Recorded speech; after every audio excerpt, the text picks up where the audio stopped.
Então, vai ser uma aula bem didática, vou tentar abranger tudo, tá? É um tema um pouco grande, então, assim, tem livro só de intubação orotraqueal, manejo hemodinâmico, mas eu vou tentar trazer mais a parte clínica, o dia a dia, tá?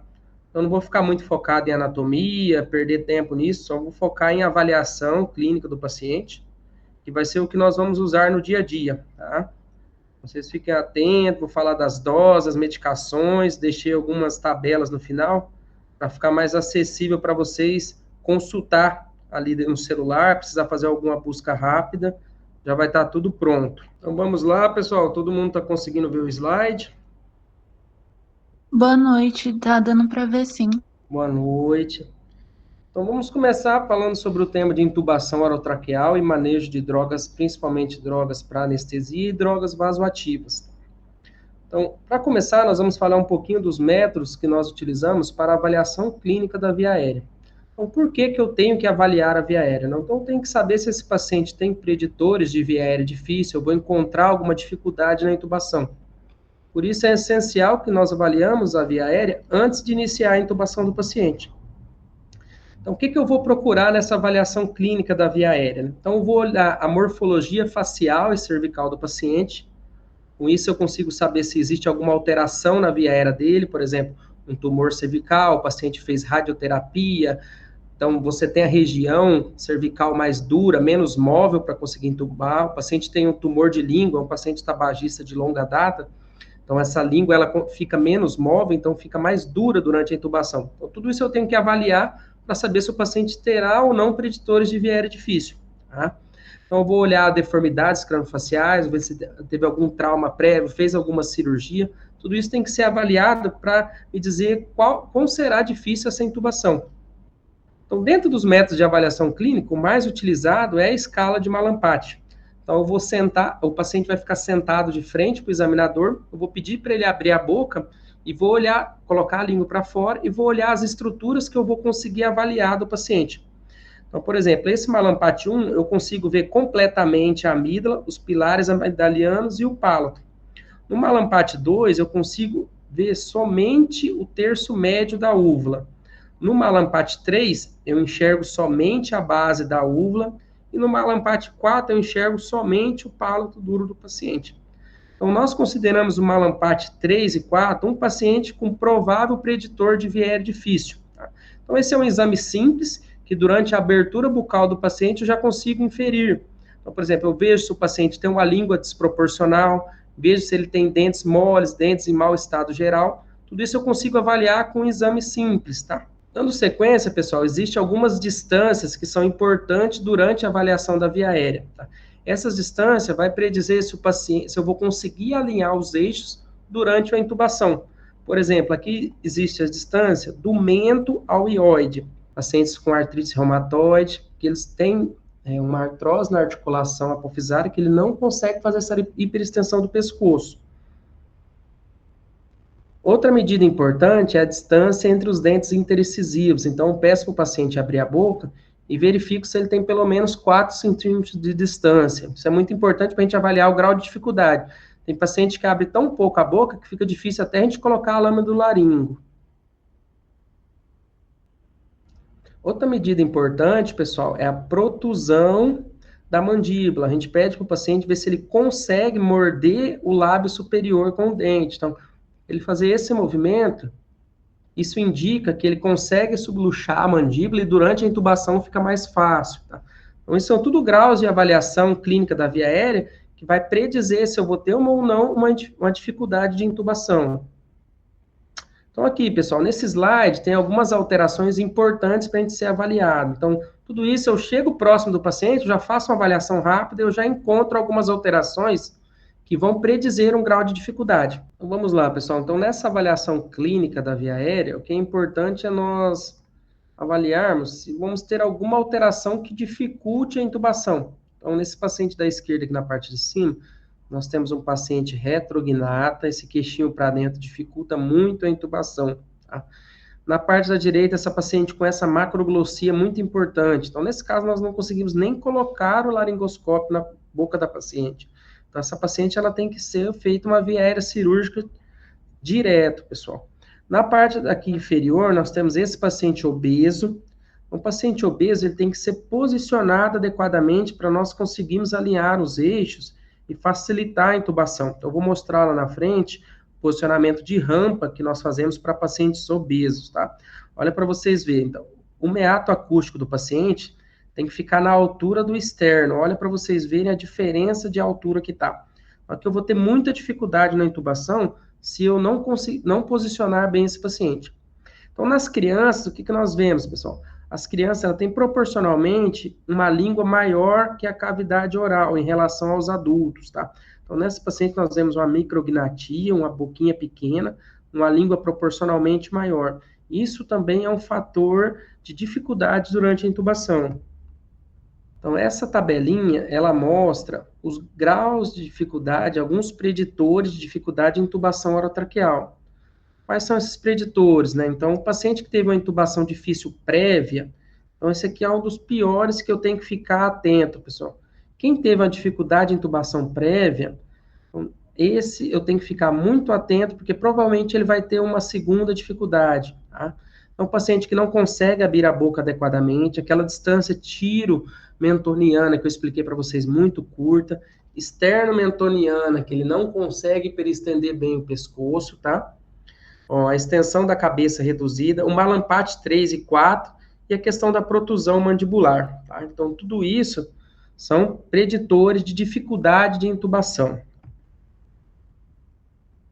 Então, vamos lá, pessoal. Outra classificação clínica da via aérea, só que essa aqui é uma classificação quando eu já estou laringoscopando o paciente. Então, quando eu faço a laringoscopia, então eu posso ver de 4 formas diferentes a via aérea do paciente. Então, nessa classificação de Cormack-Lehane, o que nós temos? Quando eu faço a laringoscopia, eu posso ver todas as cordas vocais, as aritenoides, isso eu considero como a intubação nível 1, Cormack-Lehane nível 1, tá? Essa é a intubação mais fácil que tem.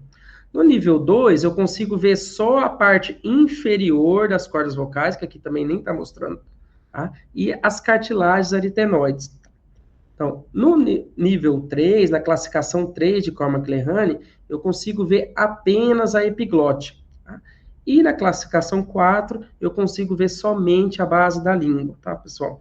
Então, assim, essa é uma classificação, uma avaliação clínica da via aérea, só que já é durante a laringoscopia, ou seja, eu já induzi o paciente, eu já estou intubando. Então, assim, eu tenho que prever, antes de fazer a laringoscopia, se eu vou ter alguma complicação durante a intubação. Por quê? Se já tiver sinais sugestivos de via aérea difícil, eu já tenho que ter sempre um plano B. Eu tenho que ter uma máscara laríngea, eu tenho que ter um vídeo laríngeo, eu tenho que ter um cirurgião para fazer uma traqueostomia de urgência. Então, tudo isso a gente tem que ficar atento para não entrar em alguma enrascada. Então, vamos lá, pessoal. Outra avaliação, a mesma avaliação do Cormack-Lehane, só que agora em imagem real, tá? Então, fiz a laringoscopia, o que eu estou conseguindo ver aqui nessa primeira imagem? Eu consigo ver todas as cordas vocais, tá? Consigo ver as aritenoides. No segundo, o que eu consigo ver? Somente a parte inferior das cordas vocais e a aritenoide.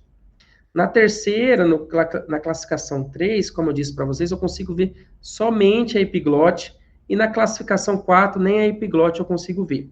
Tá? Então, esse aqui é uma avaliação clínica do grau de dificuldade durante a laringoscopia.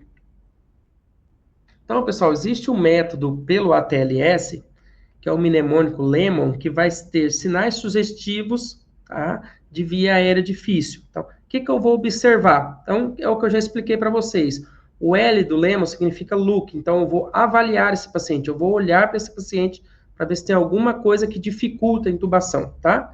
O E, esse evaluate, que eu vou medir as medidas que eu expliquei para vocês, tá? Distância entre os dentes incisivos, do ocioide ao queixo, tá? E da tireoide ao assoalho da boca. Então, tudo isso eu vou fazer essas medidas para avaliar. Quando você tem a prática, pessoal, você já olha para o paciente e já sabe se aquele paciente vai ter alterações nessas medidas ou não. Tá? Então, isso é muito importante. Então, vamos lá, pessoal. O M do Lemon, que é o Mallampati, é aquela classificação que eu mostrei para vocês da abertura bucal. Então, o Mallampati sempre 3 e 4 é indicador de dificuldade de intubação, tá? O O significa obstrução, é alguma obstrução que eu possa encontrar que vai dificultar a minha intubação. Aquilo que eu tinha explicado, o paciente pode estar com tumor de base de língua, um abscesso cervical que desloca a traqueia, tá? Tudo isso vai dificultar a minha intubação.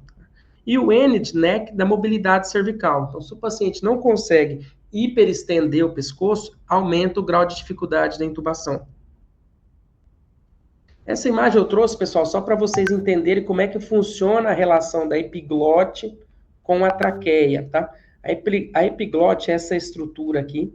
Quando nós comemos o alimento, quando nós deglutimos, ela vem e tampa o buraquinho da traqueia, tampa o ósseo da traqueia, das cordas vocais, para o alimento não descer para a traqueia, tá? E descer para o lado do esôfago. Quando nós formos fazer a laringoscopia, o que nós vamos fazer? Nós vamos colocar a ponta do laringo aqui nessa base, que esse espaço nós chamamos de valécula, que é o espaço entre a base da língua e a base da epiglote. Nós vamos fazer uma pressão aqui para que eu levante essa epiglote e libere o acesso à traqueia, tá? Então, essa imagem é importante para vocês terem noção como funciona a relação da epiglote com a base da língua e com a traqueia. Então, pessoal, já fiz uma avaliação clínica, agora eu preciso saber os princípios e as indicações da intubação. Por que eu devo intubar, por que eu não devo intubar, tá? Então, quais são as principais indicações da intubação orotraqueal? Quando o paciente não consegue manter uma via aérea pérvia, ou seja, ele não consegue proteger a via aérea, seja por um trauma, seja pelo rebaixamento de nível de consciência, seja por coma alcoólico. Então, tudo isso eu tenho que avaliar. Por quê, pessoal? Se ele não consegue manter a via aérea pérvia, ele pode vomitar e broncoaspirar esse conteúdo. Então, tem que proteger a via aérea do paciente. Então, o paciente pode estar com insuficiência respiratória aguda, tá? Seja por uma pneumonia complicada, seja por asma, seja por COVID, tá? Então, esse paciente ele vai entrar em fadiga respiratória, então tem que ajudar o paciente a respirar. Então, tem que prever os pacientes que vai entrar em falência respiratória e intubar ele previamente, tá? O paciente está com hipoxemia, ou seja, ele não está conseguindo trocar o oxigênio adequado. Ele está com a máscara facial de oxigênio, mas a saturação não está subindo, tá? Então, tem que intubar esse paciente para conseguir ventilar ele adequadamente para melhorar a oferta de oxigênio. Então, no trauma, pessoal, um paciente que tem uma escala de Glasgow menor ou igual a 8, tá?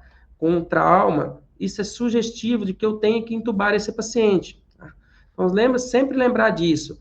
Escala de Glasgow menor ou igual a 8 ou menor que 9 é indicação de intubação orotraqueal. Existem algumas ressalvas, que é, por exemplo, o paciente está com hiperglicemia, hipoglicemia, então tem que avaliar algumas outras sugestões, algumas outras alterações que descartam a intubação. Mas no trauma, pessoal, é muito difícil ter alguma outra alteração que não vai precisar intubar o paciente. Tá?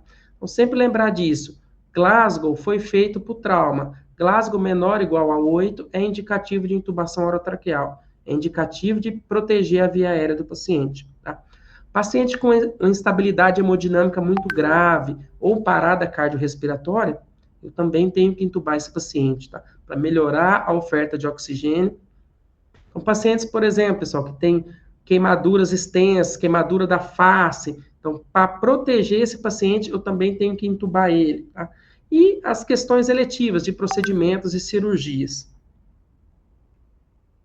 Então, vamos lá, pessoal, nas indicações agora, falando de indicações clínicas e de indicações de exames que serão necessários para a intubação orotraqueal. Tá? No caso de insuficiência respiratória aguda, quais são os parâmetros que nós utilizamos para intubar um paciente, tá? Então, o paciente está com a frequência respiratória acima de 30 ou menor que 10, ou seja, ele está muito taquipneico ou bradipneico já, que é, vamos supor, a bradipneia, é como ele já está entrando em fadiga respiratória. O paciente que está com a pressão parcial de O2, como que eu verifico essa pressão parcial de O2? Através da gasometria. O paciente está com a pressão parcial de O2 menor que 60 e uma fração expiratória acima de 60%, ou seja, eu estou ofertando oxigênio, só que eu estou medindo o oxigênio no sangue e esse oxigênio está insuficiente, ou seja, não está tendo a troca efetiva, tá? Quando o paciente tem uma pressão parcial de CO2 acima de 50, o que é isso?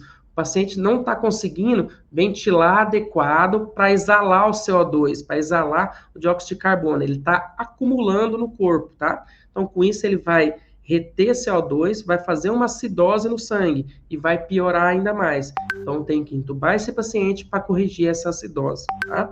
Quando o paciente está em uso de musculatura acessória, fadiga respiratória, ou seja, o paciente está com a crise de asma, já está usando a musculatura intercostal, musculatura diafragmática, está ficando sonolento, letárgico, não está conseguindo responder ao comando, eu tenho que intubar esse paciente para tirar ele da crise antes que ele entre em parada respiratória, tá?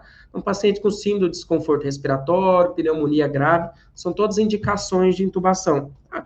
O paciente cardiopata, chega lá com edema agudo de pulmão, eu faço as medidas clínicas, vasodilatador, furosemida, ventilação não invasiva, eu não resolvo o problema, então também tem que intubar esse paciente, tá? Isso é muito comum.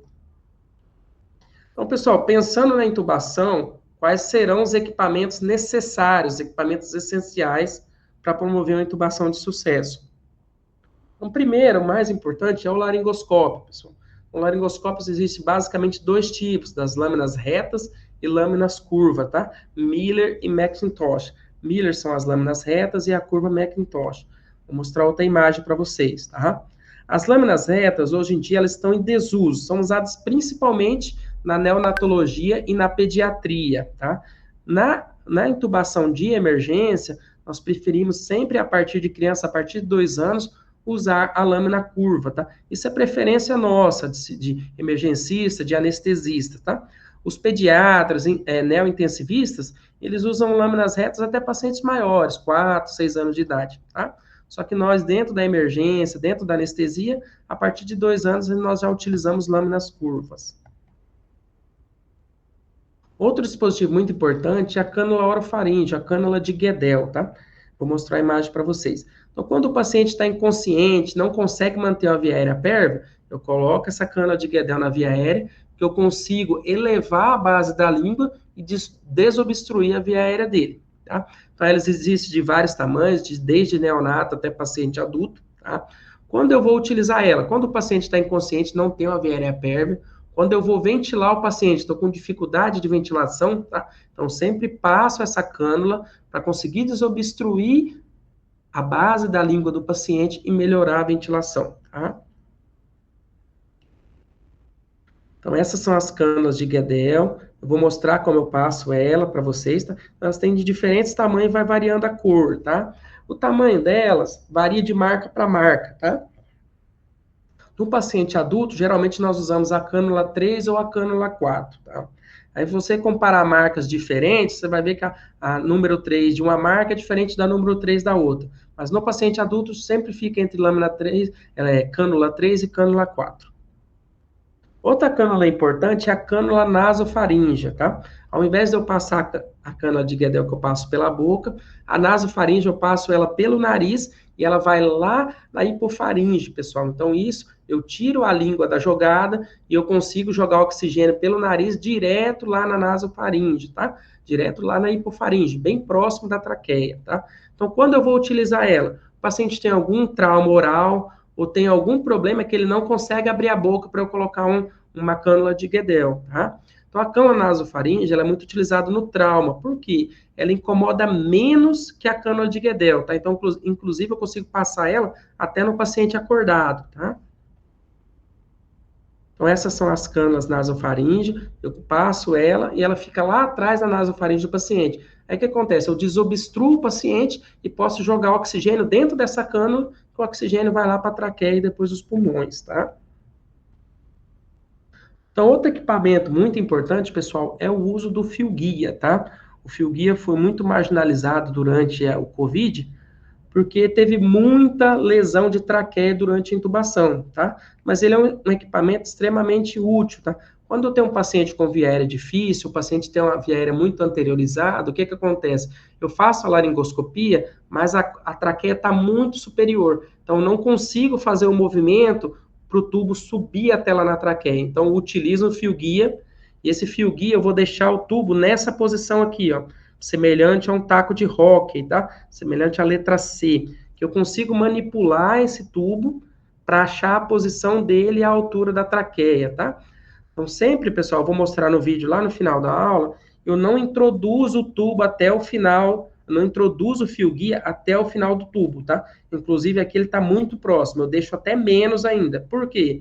Para a ponta do tubo não ficar muito dura e quando eu for inserir o tubo, ele lesionar a traqueia, tá? Então, eu deixo sempre o fio guia para trás para deixar a ponta do tubo maleável, tá?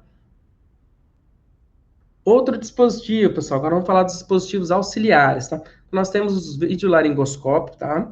São equipamentos que utilizam câmera ou a visualização direta para melhorar a intubação do paciente. Então, às vezes, paciente que não consegue abrir a boca adequadamente, pacientes obesos, tá? Então, são indicações de utilizar dispositivos auxiliares. E nesse cenário, o videolaringoscópio é muito útil, tá, pessoal?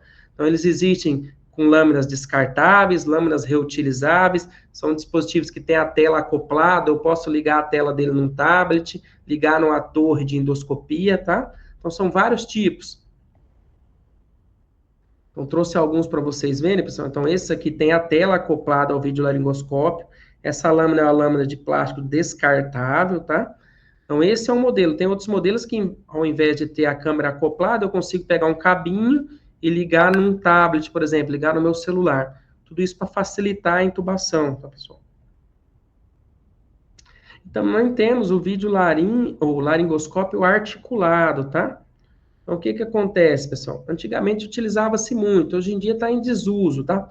Eu aperto esse cabo aqui e a pontinha do laringo é articulada, então eu consigo levantar um pouquinho mais a epiglote durante a intubação, tá?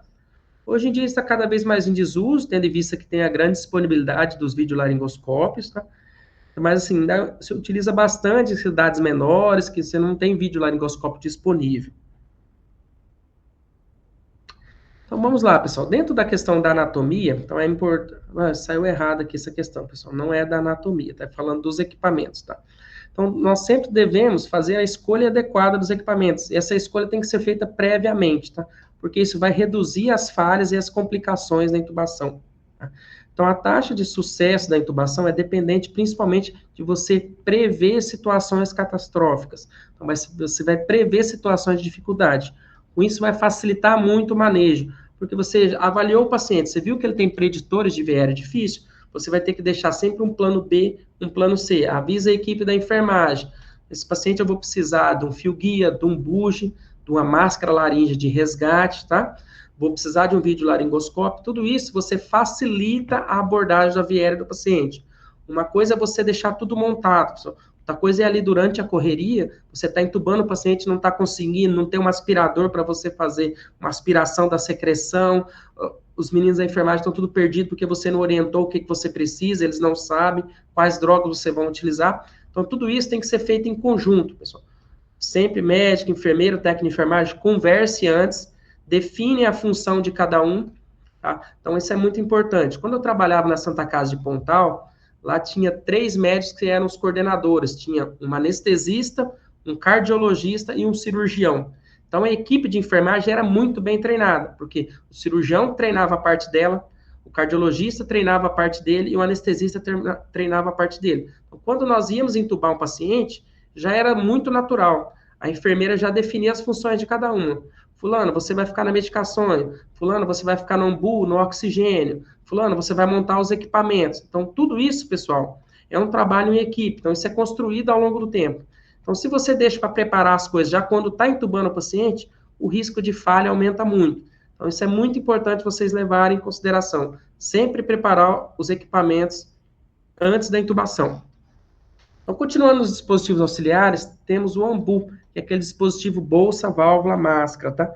Muito importante para a gente oxigenar, pré-oxigenar o paciente durante a intubação. Bom, pessoal, então sempre teste esse ambu, pessoal, porque muitas vezes essa válvula que não está funcionando adequadamente e você não consegue mandar pressão suficiente para o paciente, para ventilar ele, tá? Sempre não esqueça, sempre não lembre, pessoal, de conectar essa mangueirinha aqui à fonte de oxigênio e conectar esse balão concentrador de oxigênio aqui na parte de trás do ambu, tá? Com isso você consegue concentrar melhor o oxigênio, tá? E consegue ofertar uma melhor fração de oxigênio para o paciente. Então, outro dispositivo, pessoal, é o capnógrafo. Então, o capnógrafo é o padrão ouro para a gente verificar se a intubação foi de sucesso. Tá? O capnógrafo, ou ele pode dar o valor, ou ele pode dar a curva, tá? Com isso, eu consigo saber se a minha intubação foi intubação de sucesso ou não, se é intubação esofágica, tá? Tudo isso eu consigo ver pelo capnógrafo. O capnógrafo, ele é, assim, muito pouco difundido nas emergências, tá? Por quê, pessoal? É um dispositivo que é caro, quebra com facilidade. Então, às vezes, é mais comum você encontrar ou no centro cirúrgico ou na UTI. Inclusive, até às vezes na UTI é difícil de ser encontrado. Tá? Mas lembre-se, pessoal, se tem, solicita o capnógrafo, deixa ele montado, testa o capnógrafo antes, para quando você entubar o paciente, você não fica naquela dúvida, está entubado ou não está. Tá? Isso sempre vai ajudar. Esse é um exemplo de capnógrafo, tá, pessoal? Essa parte que é o sensor do capnógrafo, que eu vou conectar no tubo de ventilação, tá? E esse cabinho vai ficar conectado no monitor, tá? Com isso eu vou ter a curva de capnografia e o valor do ETCO2, tá? Com base na curva e no valor, eu sei se a intubação foi intubação de sucesso ou foi intubação esofágica, tá? Aqui, pessoal, se você intubou um paciente e tem um valor de 30, 40, 45 de ETCO2, você sabe que foi intubação de sucesso. Se você intubou o paciente, a curva não está quadradinha, está um pouquinho estranha, está uma curvinha mais baixa, e o ETCO2 está de 10, 12, 15, pode ter certeza que foi uma intubação esofágica, tá bom, pessoal? Então, tudo isso você consegue avaliar com esse aparelho. Outro equipamento necessário, tem que ter disponível, pessoal, são as máscaras laríngeas, tá? Por quê? Às vezes eu entro numa situação que eu não consigo intubar o paciente e não consigo ventilar o paciente. Isso é muito comum, tá? Uma situação de emergência que nós falamos. Eu não consigo intubar e eu não consigo ofertar oxigênio para esse paciente, tá? Essa é uma situação, pessoal, catastrófica se não for resolvida rápida, tá? Então, o que é o primeiro dispositivo que eu tenho que fazer para tentar ventilar esse paciente? Eu vou tentar passar uma máscara laríngea para desobstruir a língua e conseguir ventilar o paciente, tá bom? Dá licença, pessoal.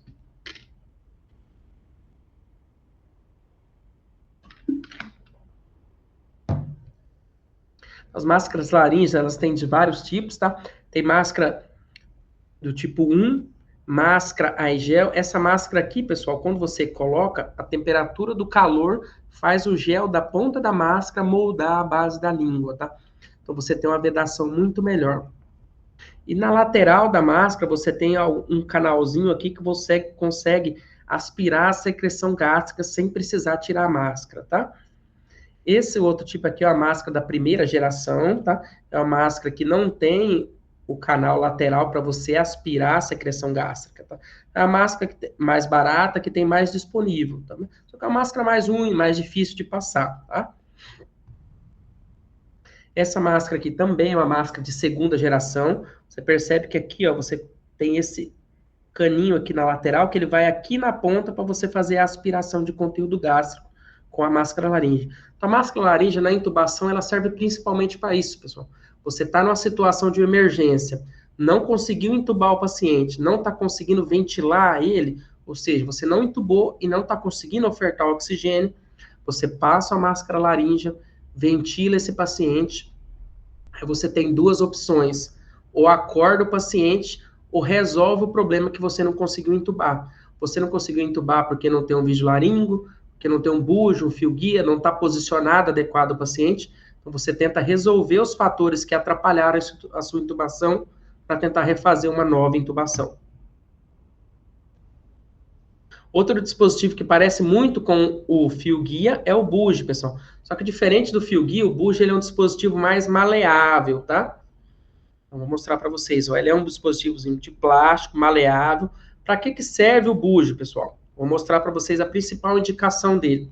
Quando eu tenho um Cormac 2 ou 3, ou seja, eu não estou conseguindo visualizar completamente as cordas vocais para passar o tubo, eu pego, passo primeiro esse buge, a pontinha do buge é torta, pessoal. Então, quando eu passar na traqueia, eu vou sentindo os anéis traqueais com a ponta do buge. E quando ele bater lá na carina, ele não vai progredir mais. Ou seja, eu senti os anéis traqueais com a pontinha do buge e sentir que ele chegou lá no final, ele não vai mais, ou seja, ele bateu ali na carina e não vai mais, ou seja, eu tenho duas confirmações que esse buje está no lugar certo, tá? Quando o buje vai para o esôfago, eu não sinto os anéis traqueais e parece que ele não tem limite de profundidade, ele vai seguindo, pessoal, ele vai aprofundando mais, tá? Então, vou utilizar muito buje nessas situações. No caso que eu tenho um Cormac 2 ou um Cormac 3, principalmente nesses casos em que eu tenho a dificuldade de visualizar as cordas vocais. Então, primeiro, eu passo esse buje, deixo ele lá, tá? Peço para alguém introduzir o tubo, tá? Então, o buje vai ficar dentro do tubo, a pessoa vai me dar o tubo, eu vou passar ele. Depois que o tubo estiver lá no lugar, aí eu seguro o tubo e tiro o buje, tá? Então, o buje é um dispositivo muito útil nessa questão. Então, tem um certo grau de dificuldade de intubação, eu passo o primeiro buje e depois intubo o paciente. Então tá, pessoal. Falando agora de estratégias para organização e preparo de equipamentos, tá? Então sempre eu tenho que ter um checklist de pré-intubação, ou um checklist no papel, ou no celular, ou na cabeça, para me saber o que eu vou precisar. Se eu estiver precisando de alguma outra coisa, onde ela está no hospital, tá fácil a disponibilidade dela ou não, tá? Com isso eu consigo organizar os materiais. Se for um paciente com viária difícil, eu consigo organizar conforme o protocolo de viária difícil, já deixar tudo próximo. Assim a equipe já está preparada, já sabe que pode ser uma viária difícil, e os medicamentos, os equipamentos já estão todos disponíveis, tá?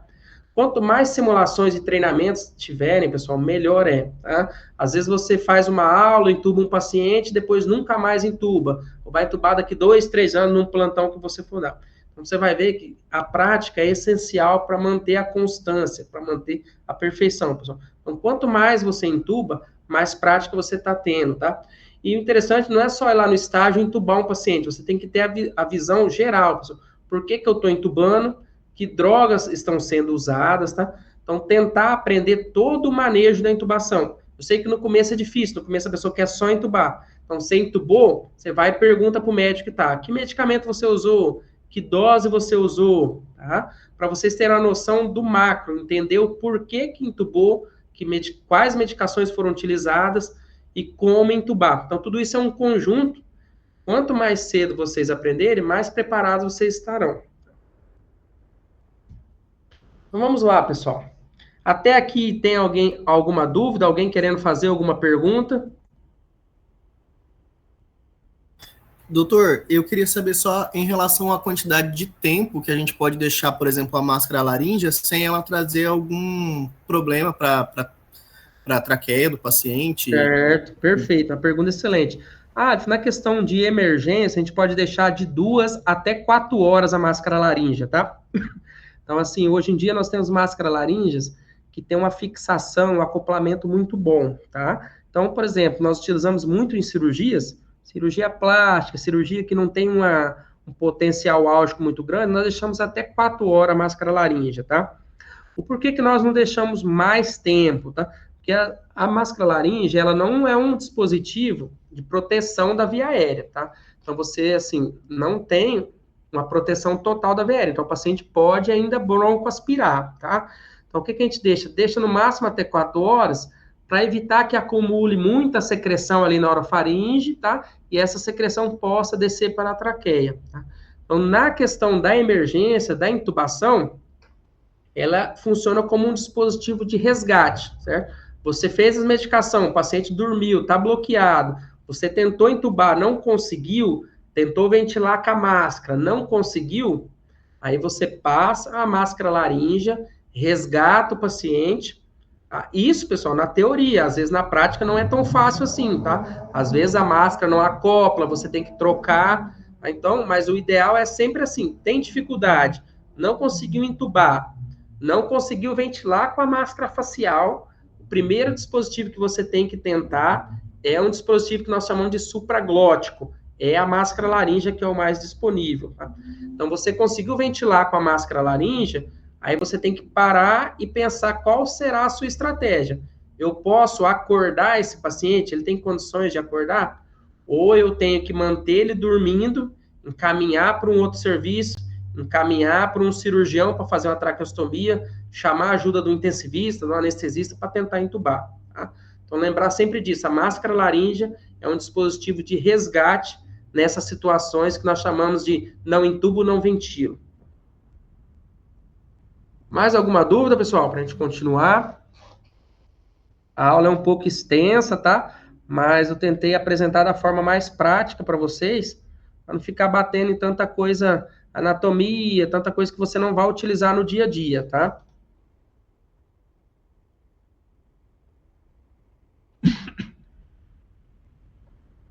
Vamos lá, vamos dar sequência na aula. Vocês estão vendo os slides normal? Para mim está parecendo perfeito aqui, doutor. Então tá. Então, falando, pessoal, de intubação, então a principal alternativa que nós temos é a laringoscopia direta. O que é isso? É a intubação com laringoscópio normal, laringoscópio convencional, tá? Então, vou passar para vocês alguns conceitos e as técnicas básicas, para depois nós aprofundarmos no assunto. A laringoscopia direta, pessoal, ela permite a visualização direta da laringe e as estruturas da via aérea, tá? Por meio do aparelho que eu mostrei para vocês, que é o laringoscópio, tá? Então, ela é o equipamento mais utilizado, hoje em dia está cada vez mais sendo substituído pelos videolaringoscópios, tá? Então, com ela, pessoal, eu vou fazer a laringoscopia, fazer o movimento e vou conseguir ter uma visão direta das pregas vocais, da traqueia, tá? Para fazer a passagem do tubo. Além da intubação, a laringoscopia direta pode ser utilizada também para fazer diagnóstico de algumas alterações que nós temos na laringe, nas cordas vocais. Por exemplo, o cirurgião quer fazer uma biópsia da laringe, uma biópsia da corda vocal, então ele faz o mesmo procedimento do laringoscópio, vai lá com a pinça e faz a biópsia, tá? Então pode ser utilizado nesses dois casos. Então vamos lá, pessoal. No começo da aula eu estava falando de alinhamento dos eixos, né? Então essa imagem vai representar os alinhamentos dos eixos. Então, existe basicamente 3 eixos que deverão ser alinhados para uma intubação. Então, é o eixo oral, faríngeo e laríngeo, tá?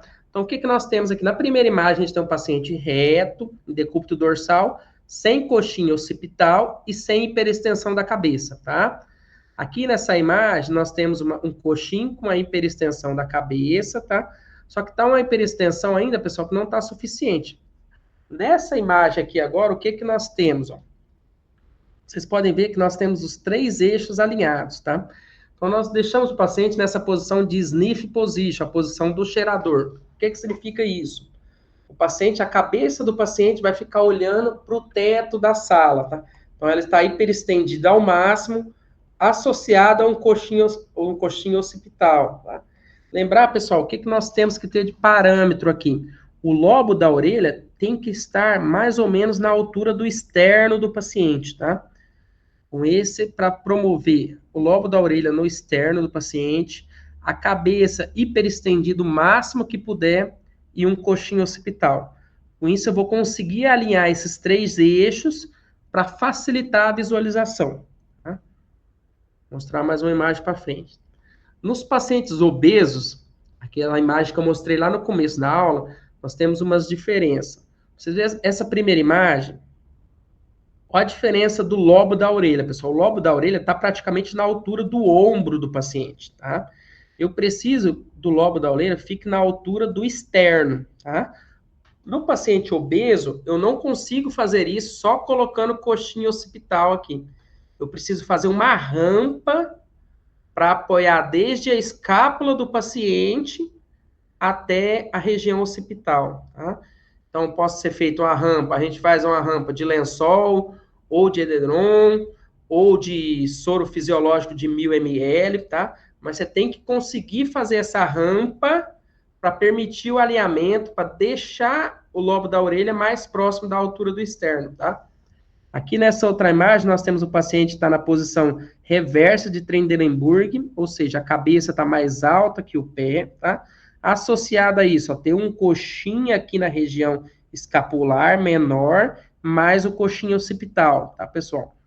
Quando vocês forem intubar, principalmente paciente idoso, paciente obeso, sempre deixa a cabeceira elevada, pessoal. Com isso, você diminui a pressão abdominal no diafragma, o paciente consegue respirar melhor durante a pré-oxigenação, consegue fazer uma troca de oxigênio mais efetiva. Com isso, você ganha um tempo maior de apneia para fazer a laringoscopia e para entubar o paciente, tá? Então, sempre lembre disso, pessoal. No obeso, coxinha em rampa, a cabeceira tem que ser elevada, tá? Para tentar manter o lobo da orelha na altura do externo. Então, como funciona, né, a laringoscopia direta, os passo a passo, tá? Então, primeiro que eu já falei, vamos preparar o paciente, posicionar o paciente, para depois fazer a laringoscopia, tá, pessoal? Então, lembre sempre disso. É muito comum chamar os anestesistas para entubar na UTI. Quando você chega lá, o paciente não está bem posicionado, não está com coxim, tudo isso dificulta muito a intubação. Então, cada vez que você tenta fazer uma outra intubação, você aumenta o risco de edema, você aumenta o sangramento, aumenta a secreção da via aérea, tudo isso vai dificultando a próxima intubação.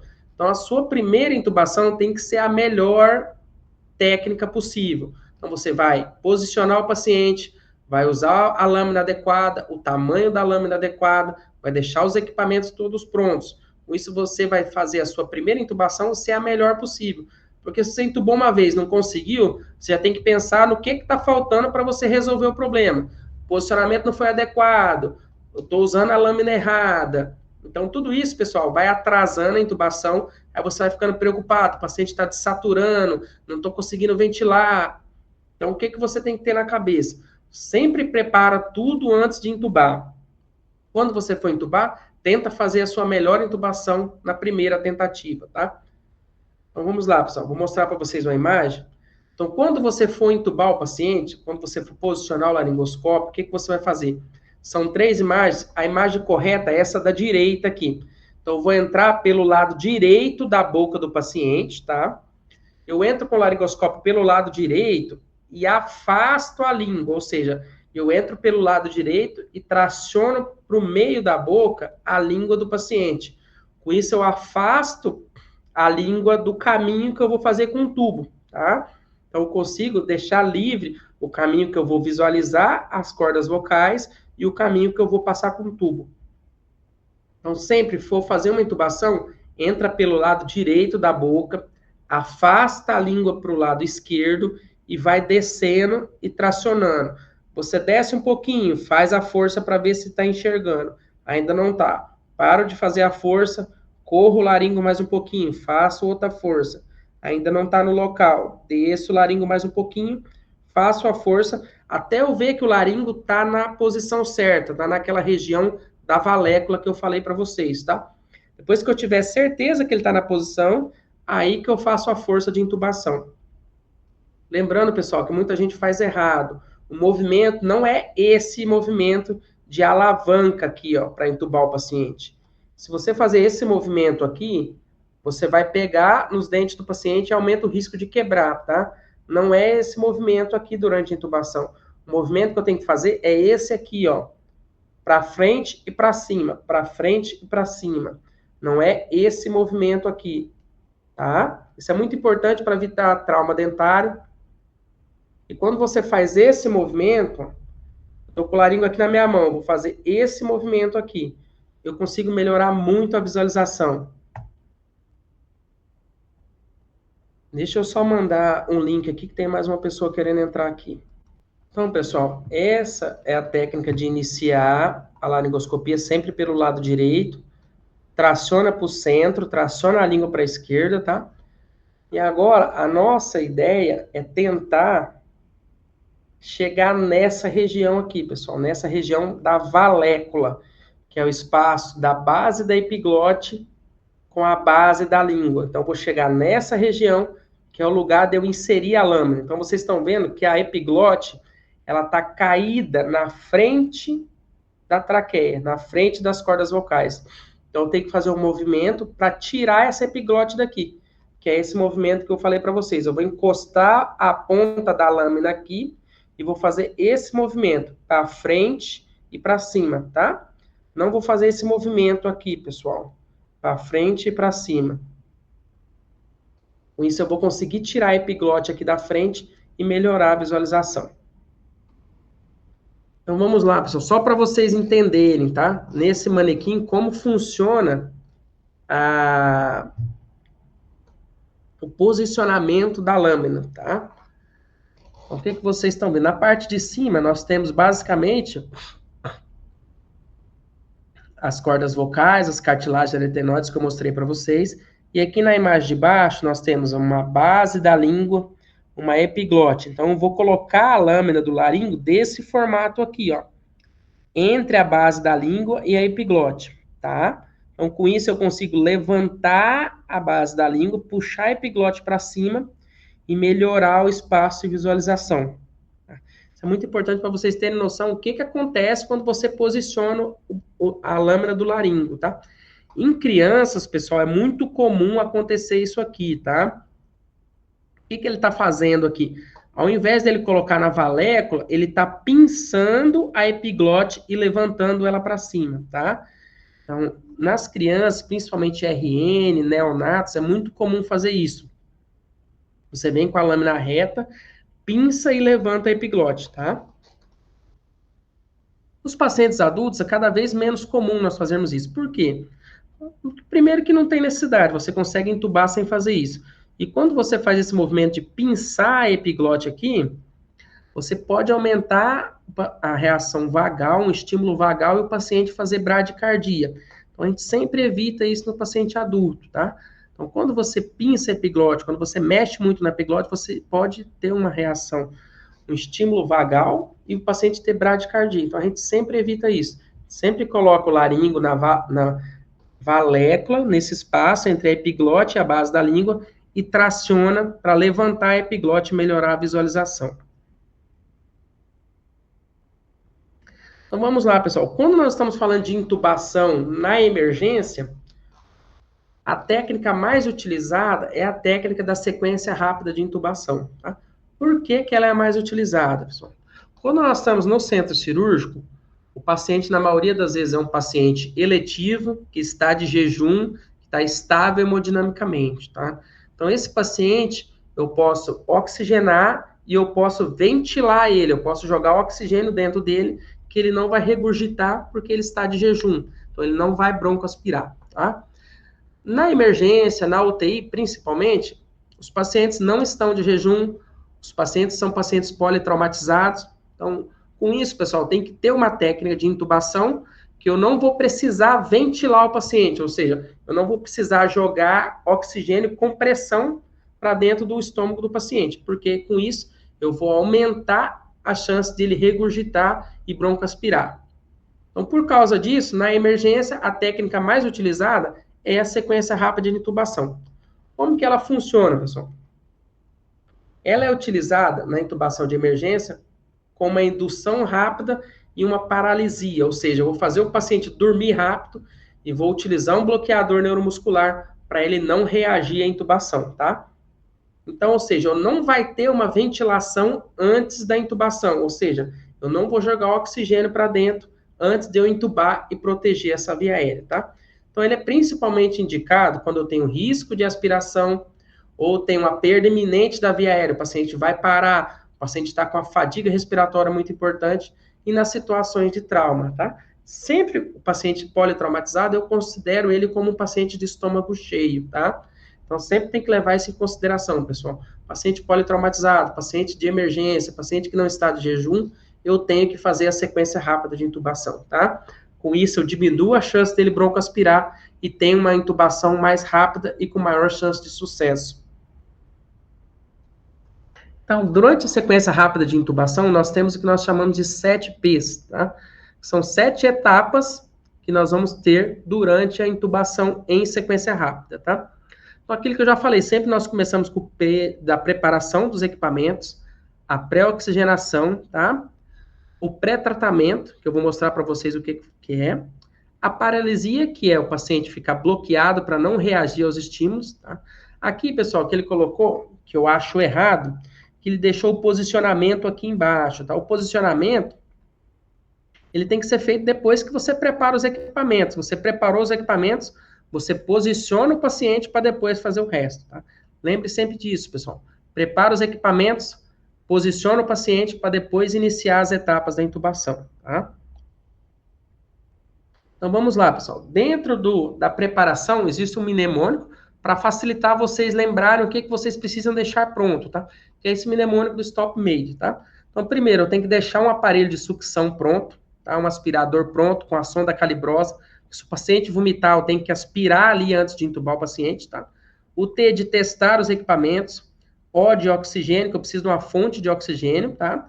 E o P do posicionamento, tá? Então, tudo isso é importante, pessoal. Lembrar a continuidade do mnemônico, tá? O M, vou monitorizar esse paciente, tá? Vou fazer aquela avaliação rápida da via aérea. O I, de acesso intravenoso, tem que deixar pelo menos 2 acessos calibrosos funcionantes no paciente, tá?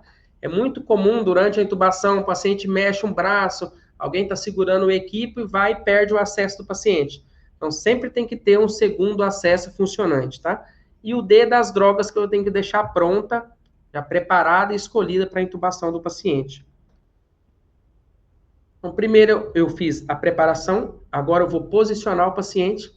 Lembrar daquela posição hiperextensão, o rosto do paciente olhando para o teto da sala, tá? Ou a posicionamento de rampa, quando nós vamos intubar os obesos, tá? Lembrar sempre, pessoal, existe a manobra de Selig. Hoje em dia ela é controversa, mas ainda é muito utilizada. O que é a manobra de Selig? É quando você for intubar o paciente, depois que você fazer as medicações, você aperta a cartilagem, ou seja, essa cartilagem fechar o esôfago e diminuir a chance de regurgitação, tá? Ela é controversa por quê, pessoal? Às vezes você aperta aqui e atrapalha o médico fazer a laringoscopia, tá? Então, idealmente, você faz a laringoscopia, se for necessário, você faz o movimento para melhorar a visualização durante a intubação, tá? Então, aqui, novamente, aquela mesma foto, pessoal, dos alinhamentos dos eixos, tá? Então, sempre lembrar, um coxinho occipital, hiperestender a cabeça do paciente, tá? Olhando para o teto da sala e lembrar do lobo da orelha na altura do externo, tá? Esse é o melhor alinhamento. E nos pacientes obesos, não esquecer da rampa. Então tá, pessoal, eu preparei os materiais, tá? Posicionei o paciente, agora eu vou fazer a pré-oxigenação. O que é essa pré-oxigenação, pessoal? Na pré-oxigenação, eu vou ofertar oxigênio para o paciente com aquele dispositivo AMBU, vou colocar a máscara, deixar ela bem acoplada no paciente, ligar o fluxo de oxigênio no máximo, 15 litros geralmente, e deixar o paciente ventilando por 3 a 5 minutos. Para quê, pessoal? Com essa técnica, eu vou trocar todo o ar e trocar o ar e denitrogenar o paciente. O que é isso? Eu vou tirar o nitrogênio de dentro do paciente. Lembrar que o ar que nós respiramos é composto somente por 21% de oxigênio, tá? Então, eu vou ofertar 100% de oxigênio para o paciente respirando, exalando aqueles outros ar para ficar só oxigênio na respiração do paciente. Com isso, eu vou melhorar o tempo de apneia durante a intubação. Ou seja, eu posso ter ali até de 4 a 5 minutos de apneia sem desaturar o paciente, tá? Então, isso, a máscara bem acoplada, eu vou estimulando o paciente. Seu João, respira fundo, puxa o ar e solta. Puxa o ar e solta. Para ele respirar fundo durante 3 a 5 minutos, para ele trocar bem o ar do pulmão, tá? Além disso, pessoal, para mim melhorar ainda o tempo de apneia do paciente, eu coloco um catéter nasal do paciente, tá? E quando eu for fazer as medicações para esse paciente dormir, depois que ele dormir, eu pego e ligo esse catéter nasal na fonte de oxigênio e deixo o catéter nasal lá 15 litros por minuto, jogando oxigênio enquanto eu vou entubar o paciente, tá? Isso eu faço bastante, é uma técnica que chama de oxigenação apneica, porque eu estou oxigenando o paciente sem ele estar respirando, tá? O paciente dormiu, eu ligo esse catéter, ligo na fonte de oxigênio e deixo ele lá 15 litros por minuto, jogando oxigênio lá dentro do paciente, tá? Isso em pacientes obesos, pacientes que têm preditores de via aérea difícil, eu consigo melhorar o tempo de apneia para ter uma intubação de sucesso, tá, pessoal? Então, isso é um plus, é um a mais que nós damos para o paciente, para a gente conseguir ter um tempo melhor de apneia para fazer uma intubação. Vamos lá, pessoal. Na sequência rápida de intubação, nós temos o pré-tratamento. Então, existe uma divergência entre a anestesia e a medicina intensiva, a medicina de emergência, tá? Na anestesia, basicamente nós utilizamos os medicamentos do pré-tratamento em todos os pacientes, tá? Às vezes em menor dose, tá? Às vezes em doses maiores, depende do estado clínico do paciente, tá? Na emergência e na terapia intensiva, eles só usam os pré-medicamentos, que é principalmente o fentanil e a lidocaína, só quando o paciente não pode ter um aumento súbito da pressão decorrente da intubação, tá? Então, a intubação, ela é um estímulo álgico muito grande para o paciente. Então, quando essa dor, quando esse estímulo álgico for deletério para o paciente, aí eles utilizam as medicações, tá? Então, em que caso que esse aumento da pressão será deletério para o paciente? Principalmente nos traumas crânioencefálicos, nos TCS. Por quê, pessoal? O paciente está com sangramento na cabeça. Se eu aumentar a pressão arterial, eu vou piorar esse sangramento. Se o paciente está com uma hipertensão intracraniana, tá? Já está com hipertensão intracraniana. Se eu for aumentar a pressão desse paciente, eu vou piorar a hipertensão intracraniana e ter um risco de herniação cerebral, tá? No paciente com asma grave, tá? O que acontece? A laringoscopia, ela libera catecolaminas, tá? Essas catecolaminas faz piorar a questão do pulmão dele, piorar, aumentar o risco de broncoespasmo, tá? Aumentar o risco de laringoespasmo. Então, com isso, eu dificulto a ventilação desse tipo de paciente, tá bom? Então, nesses casos, lá na emergência, lá na UTI, eles utilizam as medicações de pré-tratamento, que é principalmente a lidocaína e o fentanil, tá? Na anestesia, nós temos muito mais mão do manejo hemodinâmico do paciente, então nós conseguimos fazer essas medicações e se porventura abaixar a pressão, nós corrigimos com medicações em bolos, tá? Então já deixo sempre as medicações vasopressoras prontas, porque eu intubei o paciente, baixou a pressão, eu já vou lá e faço um bolo de medicamento, tá? Com isso eu consigo manter o paciente normotenso, manter uma pressão adequada para ter a perfusão dos órgãos, tá? Então isso é muito importante, pessoal. Então, na emergência e na UTI, eles só usam quando a hipertensão, quando o aumento da pressão for deletério para o paciente, tá? Vamos lá, eu fiz primeiro o pré-tratamento, então fiz ali o fentanil, a lidocaína, tá? Então, essas medicações eu faço e tenho que esperar 3 minutos para ter o pico de ação dela, tá? Não adianta eu fazer ela e já fazer as outras medicações de seguidas, que não vai resolver, tá? O fentanil, o pico de ação dele é com 3 minutos. Então, eu tenho que esperar 3 minutos para fazer o resto dos remédios, tá? Então, primeiro, eu vou fazer o pré-tratamento, depois eu vou usar os indutores. O que são isso? São os remédios para promover uma anestesia geral no paciente, para sedar o paciente, para ele dormir, tá? Então, o que eu faço? Existem principalmente 3 medicações utilizadas, que é o etomidato, a ketamina e o propofol. Hoje em dia, o midazolam, cada vez nós utilizamos menos, tá? Porque ele tem um início de ação muito demorado e pode atrasar a minha intubação, tá bom, pessoal? Então, sempre lembrar que na emergência, vocês têm que dominar etomidato e ketamina. São os 2 medicamentos mais cardioestáveis, ou seja, ele altera muito pouco a hemodinâmica do paciente. Então, falou em intubação na emergência, pessoal, falou em etomidato e ketamina. Isso você tem que saber, assim, ó, tem que estar muito afiado, tá?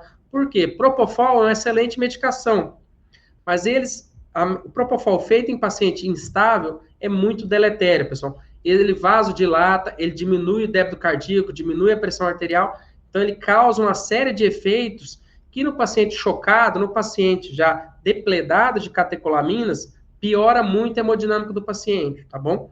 Então, assim, você tem que ter muita mão do paciente para intubar um paciente grave com propofol. Então, não recomendo que vocês usem o propofol. Chegou um paciente grave para intubar, é etomidato e ketamina, etomidato ou ketamina, tá? Às vezes eu faço a associação dos 2, porque eu quero um efeito mais rápido que é o etomidato proporciona, só que eu quero uma analgesia que a ketamina também proporciona.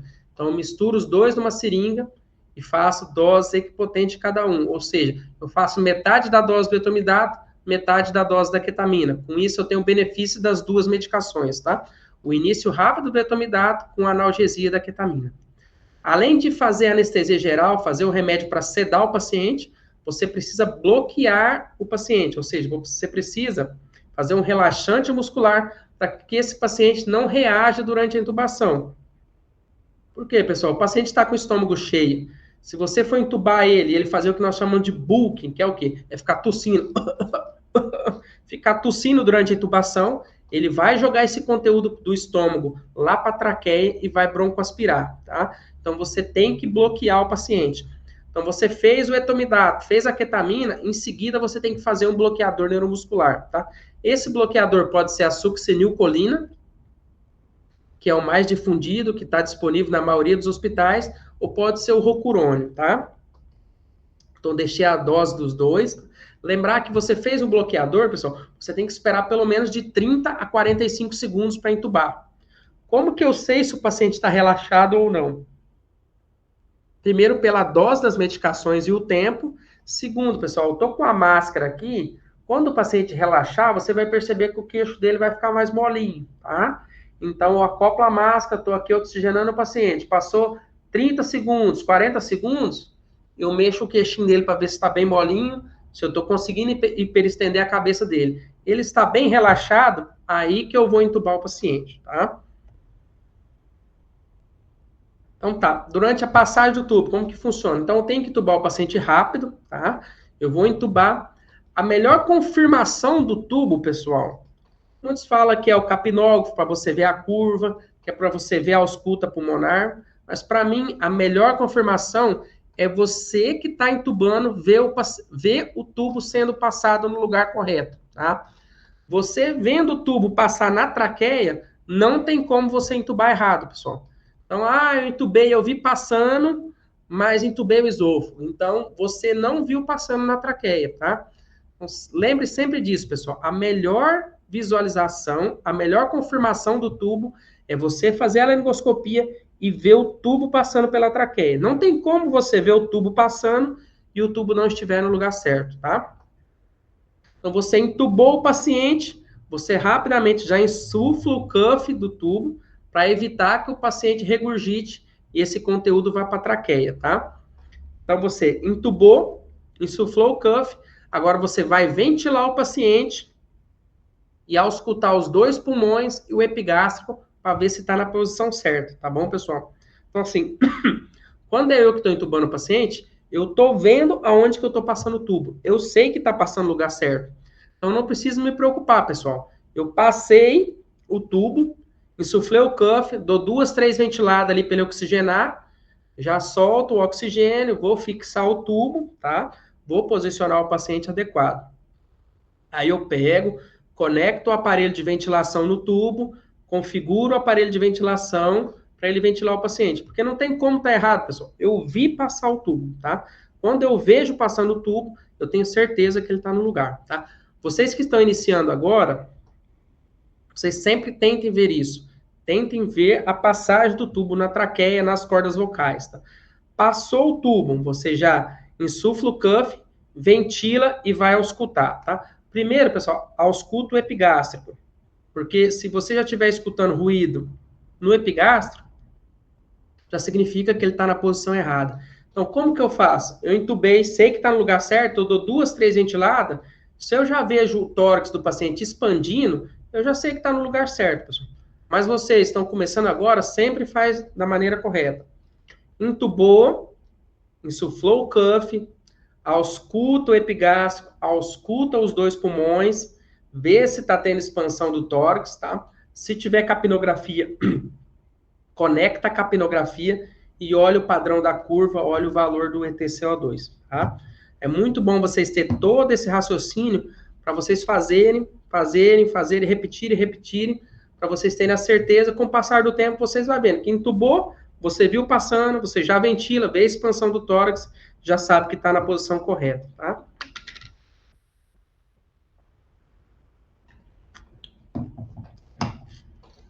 Então tá, pessoal, eu entubei. Quais serão os cuidados pós-intubação, né? Então, eu entubei, eu tenho que acoplar esse paciente a uma ventilação mecânica, tá?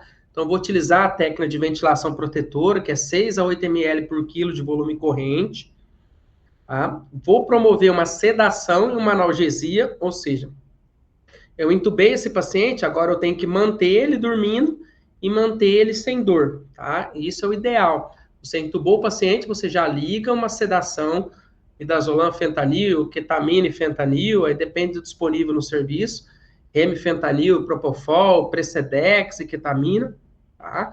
Para quê, pessoal? Porque você entubou o paciente, agora você tem que cuidar dele entubado, você tem que manter ele dormindo e sem dor, tá? E vou fazer os exames necessários após a intubação.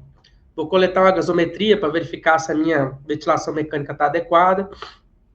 Vou fazer um raio-x de tórax para verificar se o tubo está na posição adequada. Vou coletar um lactato para ver se a perfusão dos órgãos está adequada, o hemograma para ver se tem anemia, se tem alguma outra alteração. Tá bom, pessoal?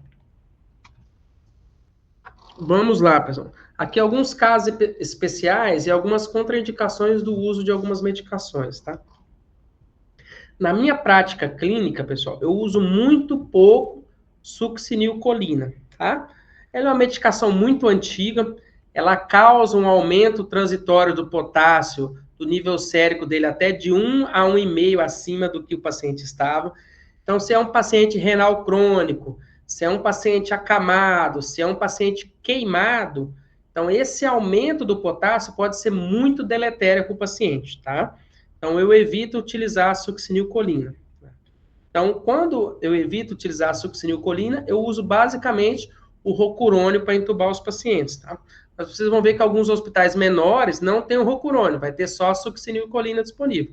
Então, você tem que usar ela sempre pensando nessas contraindicações, pessoal. O paciente que já está com potássio alto, o paciente que é um renal crônico, paciente com queimaduras após 48 horas, ou os pacientes acamados, então você não utiliza succinilcolina nesses pacientes, tá? A ketamina, pessoal, tem algumas contraindicações, que antigamente não se utilizava ketamina porque achava que aumentava a hipertensão intracraniana. Hoje já se sabe que isso não é verdade, mas alguns livros, alguns trabalhos antigos ainda não recomendam o uso da ketamina nas hipertensões intracranianas, tá? Então, às vezes vai cair alguma prova, paciente com TCE grave, qual medicação eu uso para entubar? Aí você não marca a ketamina, porque a ketamina ainda, assim, já tem estudos comprovando que pode utilizar, mas tem muitos livros antigos, muitas bibliografias antigas que ainda não recomendam o uso da ketamina, tá? A ketamina também, pessoal, ela aumenta a cialorreia do paciente, tá? Então, vai aumentar a secreção na cavidade oral durante a intubação, tá? Então, tem gente que usa atropina para minimizar esse efeito. Eu, por exemplo, se eu estou usando a ketamina, eu faço a ketamina, faço o bloqueador e intubo o paciente, não dá nem tempo de aumentar a salivação aqui, tá bom, pessoal? Leve isso sempre em consideração. Então, vamos lá, pessoal. Agora a parte mais importante da aula aí, que eu acho que é as medicações utilizadas na intubação orotraqueal.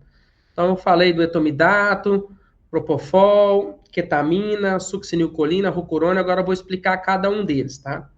Até aqui, pessoal, tem mais alguém com alguma dúvida? Quer que eu explique alguma parte antes de nós partirmos para essa etapa?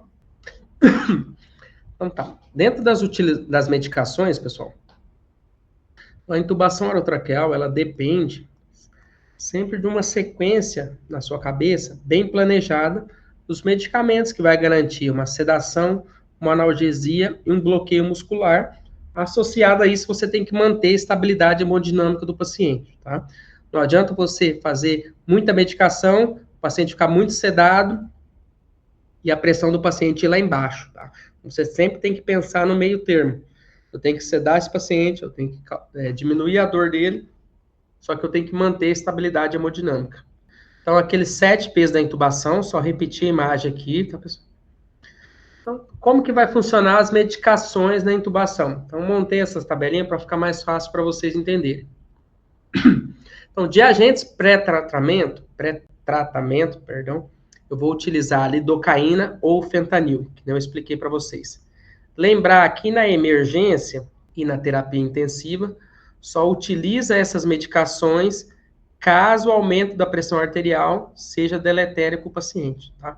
Porque, pessoal, vocês vão entubar um paciente, vamos supor, uma senhorinha idosa, tá lá com 120 de frequência cardíaca, 9/6 de pressão, tá? Então, a paciente que está chocada, não adianta você fazer fentanil, lidocaína, que você vai piorar mais a pressão desse paciente, tá? Vai piorar mais o choque. Então, você tem que já entubar o paciente e iniciar medicamento para subir a pressão arterial do paciente, tá? Então, a atropina, quando que eu vou utilizar ela, pessoal? Ela evita a bradicardia, eu vou utilizar nessa dose, tá? Principalmente na pediatria. Eu vou entubar um paciente pediátrico, ele está fazendo bradicardia, eu primeiro corrijo a bradicardia para depois entubar o paciente, tá? Nessa tabelinha do lado direito, pessoal, aqui eu tenho as medicações, início de ação, a dose que eu vou utilizar e as principais características. Quando que eu vou utilizar, o que que ele faz, o que que ele não faz, tá? Essas medicações aqui, pessoal, são pouco disponíveis no cenário de urgência e de UTI, tá? Então, de opioide, o que vai ter mais disponível é o fentanil, tá bom? Vocês utilizaram o fentanil na dose de 1 a 3 microgramas por quilo, tá? E lembrar daquilo que eu disse para vocês, tem 2 a 3 minutos para o início de ação do fentanil, tá? Então vamos lá, pessoal. Dentro dos fármacos indutores, o que são os indutores? São os remédios que eu vou promover a sedação do paciente, indutores da anestesia geral, tá? Então são principalmente aqueles remédios que eu já havia dito, etomidato, propofol, ketamina e o midazolam. O etomidato, pessoal, sempre na dose de 0,2 a 0,3 miligramas por quilo. Lembrar que ele é o que tem o início de ação mais rápido, 15 a 30 segundos, e é estável hemodinamicamente, tá? Então, essa é uma questão muito importante do etomidato e da ketamina, tá? O propofol, pessoal, aqui ele tá, causa hipotensão, causa vasodilatação, diminui o débito cardíaco, tá? Então, o propofol tem que ser utilizado com muita parcimônia nesse cenário de emergência, tá? Então, para vocês, fiquem mentalizando, medicamento indutor sempre é etomidato e ou ketamina, tá, pessoal? Um ou outro, ou associação dos dois, tá? O midazolam cada vez menos está sendo utilizado nas intubações. Por quê? Ó, ele tem um início de ação de 30 a 60 segundos, já é mais lento que o etomidato, e o uso dele é limitado na emergência, tá bom? Então, a gente evita utilizar o midazolam para intubar. Nós usamos muito o midazolam para sedar o paciente, tá? Mas para intubar, cada vez menos nós utilizamos. Qual o indutor preferido e qual o relaxante muscular preferido, tá? Então, o paciente está hipotenso. O que é o indutor preferido? É aquilo que eu havia dito, etomidato e ketamina. O bloqueador pode ser qualquer um dos dois, ou succinil ou rocurônio. O paciente está num estado de choque séptico, tá? O que é melhor? Nesse cenário, é melhor a ketamina e o bloqueador neuromuscular é melhor o rocurônio, tá? Se o paciente está estável clinicamente, eu posso até utilizar o propofol, só que eu tenho que tomar cuidado com os efeitos adversos do uso do propofol, tá? E aqui eu posso manter tanto a succinilcolina como o rocurônio. Agora, pessoal, falando dos bloqueadores neuromusculares, tá? Então, basicamente, eu vou ter esses 4 bloqueadores, só que pensando na sequência rápida de intubação, eu vou ter disponível a succinilcolina ou o rocurônio, tá? Então, lembrar sempre das contraindicações da succinilcolina. Hiperpotassemia, queimados, no trauma, tá? Eu vou evitar o uso da succinilcolina, pacientes acamados, tá? E o rocurônio aqui, pessoal, ele tá sempre como alternativa à succinilcolina, e eu tenho reversor específico do rocurônio, que é o Sugamadex, ou seja, eu fiz o rocurônio, não consegui entubar o paciente, eu preciso reverter o bloqueio, eu posso usar o Sugamadex, que eu consigo reverter o bloqueio do rocurônio e acordar o paciente, tá? Então, isso é muito importante. O atracúrio e o cisatracúrio são 2 tipos de bloqueadores neuromusculares, tá? Muito utilizado quando você vai manter o paciente entubado e precisa bloquear o paciente.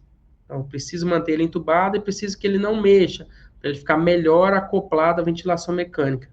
Então, no cenário clínico, eu uso qualquer um dos dois, tá? Na intubação de sequência rápida, que eu preciso de drogas que tenham início de ação rápido, eu não consigo entubar com o atracúrio e o cisatracúrio. O início de ação dele do atracúrio 2 a 3 minutos, o cisa 2 a 3, podendo estender até 5 minutos, tá? Então, pessoal, eu trouxe esse mapazinho mental só para facilitar para vocês, tá? Drogas para intubação, o que eu vou utilizar? Quando eu estou pensando no pré-tratamento, eu vou utilizar a lidocaína e o fentanil, tá? Então, no sentido de atenuar a resposta à laringoscopia, pacientes hipertensos ou com hipertensão intracraniana. Cuidado em pacientes instáveis, tá, pessoal? Sempre eu tenho que lembrar isso. Porque o fentanil, a associação dele com algum remédio para algum indutor, pode piorar a hipotensão do paciente, tá? Então, no amarelinho, nós temos o pré-tratamento. No verde, aqui eu já até tirei o propofol, deixei só o etomidato e a ketamina, tá? O etomidato na dose 0,2 a 0,3, a ketamina de 1 a 2 miligramas por quilo. Então, deixei o etomidato estável hemodinamicamente. A ketamina promove a sedação, analgesia e broncodilatação. Então, se eu for, por exemplo, entubar um paciente que está numa crise asmática muito importante, a ketamina é a melhor medicação, que ela vai promover uma sedação, uma analgesia e vai ajudar na broncodilatação. Tá? Aqui nós temos os 2 bloqueadores neuromusculares, tá? Succinilcolina e succinilmetona é a mesma medicação, tá, pessoal? Então, a dose está aqui e eu vou sempre evitar em hiperpotassemia pacientes queimados em renal crônico, tá? O rocurônio, eu vou utilizar, basicamente o rocurônio não tem contraindicação, tá? E ele ainda tem um reversor se eu precisar utilizar. Aqui, pessoal, nessa corzinha mais rosa, salmão aqui, o que eu vou ter? Vai ser principalmente os vasopressores, vai ser as medicações que eu vou utilizar para manter a estabilidade hemodinâmica do paciente. Então, principalmente disponível, o que eu tenho, pessoal? A efedrina e o metaraminol, que serão utilizados em bolos, tá? A noradrenalina, sempre eu vou ligar ela numa bomba de infusão, tá? Então, quando eu vou utilizar a efedrina e quando eu vou utilizar o aramin, tá? A efedrina, pessoal, eu sempre utilizo ela quando eu quero aumentar a pressão arterial e a frequência cardíaca. Então, chega lá, por exemplo, aqueles idosinhos que tem bloqueio de ramo direito, fica ali com 40, 45 de frequência cardíaca. Eu vou entubar esse paciente, ele fez uma hipotensão, então eu vou utilizar sempre efedrina, que eu vou melhorar a pressão arterial do paciente e vou melhorar a frequência cardíaca. Então, essa é a indicação clássica da efedrina. O metaraminol, pessoal, ele baixa um pouco a frequência cardíaca. Então, eu tenho que utilizar ela principalmente em pacientes que estão em choque, estão com taquicárdicos e estão hipotensos. Nesse cenário de taquicardia e hipotensão, eu utilizo o metaraminol, tá? Então, lembrar sempre disso, o metaraminol aumenta a frequência cardíaca, tá? E a efedrina o metaraminol aumenta a pressão e baixa a frequência cardíaca, tá?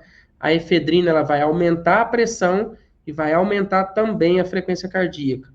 Isso é muito importante porque, por exemplo, se você usar o metaraminol num paciente que está bradicárdico, você pode piorar a pressão dele, porque você vai ainda mais baixar os batimentos cardíacos dele, tá? Então, isso é muito importante. Então, eu deixei esse mapinha para vocês consultar quando precisar. Tem as doses, quando utilizar, quando não utilizar, as contraindicações, tá? O que ele faz no organismo, para vocês precisarem uma pesquisa rápida já ter disponível. Então tá, pessoal. Falando um pouquinho dos vasopressores na intubação orotraqueal. Sempre quando eu vou intubar um paciente, pessoal, eu já deixo um vasopressor aspirado. Cheguei na sala para intubar um paciente, eu já dou uma olhada na macrohemodinâmica dele. O paciente está hipotenso, está taquicárdico, está normotenso, está estável hemodinamicamente. Com isso, eu já consigo avaliar quais medicações eu vou utilizar na intubação, tá? Qual vasopressor eu vou deixar aspirado, tá bom? Então, os vasopressores são essenciais na intubação, tá? Saber quando e como utilizar cada droga pode ser a diferença em um procedimento seguro ou uma emergência, tá bom, pessoal? Por quê, pessoal? Quando você vai intubar um paciente, você faz essas medicações, é muito comum um paciente fazer hipotensão. Tá? Se você não tem uma droga de resgate ali pronta, essa hipotensão pode ser muito deletéria para o paciente. Então, por que utilizar vários vasopressores, né, pessoal? A indução anestésica, principalmente com o propofol e os opioides, principalmente o fentanil, pode causar uma queda abrupta da pressão, tá? Pacientes sépticos, hipovolêmicos ou com disfunção miocárdica são pacientes mais vulneráveis. Então, vai ser a grande maioria de pacientes que vocês vão pegar na emergência. Pacientes que estão sépticos, que estão hipovolêmicos, têm alguma disfunção miocárdica, tá? Então, a instabilidade hemodinâmica vai aumentar muito o risco de hipoperfusão dos órgãos, hipoperfusão cerebral, parada cardiorrespiratória e uma intubação mal sucedida, tá? Então, sempre tem em mãos um vasopressor aspirado. Então, quando eu vou utilizar o vasopressor, né? Se eu for entubar um paciente e ele já estiver hipotenso, com a pressão sistólica menor que 90, ou a média menor que 65, eu já vou utilizar o vasopressor logo no início, antes de iniciar a intubação, tá? Após a intubação, se eu tiver uma queda pressórica e eu fazer uma expansão volêmica e essa expansão for insuficiente, eu também vou precisar utilizar os vasopressores, tá? Isso eu tenho que deixar bem esclarecido, pessoal. Vou entubar um paciente, eu já deixo um vasopressor aspirado. Então, quais são as dicas práticas, né, pessoal? Sempre tem um vasopressor pronto, tá? Efedrina, que eu estava explicando, é excelente para bolos em situações de bradicardia e hipotensão, tá? E lembrar que a nora deve ser usada com bomba de infusão controlada, nunca em bolos, tá, pessoal? A nora, ela é muito forte para ser usada em bolos. Então, se você dilui a nora, faz 1 ml de bolo, você joga a pressão lá para 240, tá? Então, por isso que você tem que sempre colocar a nora em bomba de infusão. Então, dentro das dicas práticas, pessoal, pode falar, Aleph. Doutor, em relação à nora, ela é mesmo fotossensível ou é algo que já caiu por terra? Porque a gente sempre ouve falar, mas eu não sei se de fato ela é. Tem médicos que mandam a gente correr, por exemplo, a nora em equipos macro normal e tem médicos que só exigem que seja no fotossensível. Hoje em dia, já se fala que até em 24 horas de duração da nora, ela não precisa ser utilizada em equipe fotossensível, tá?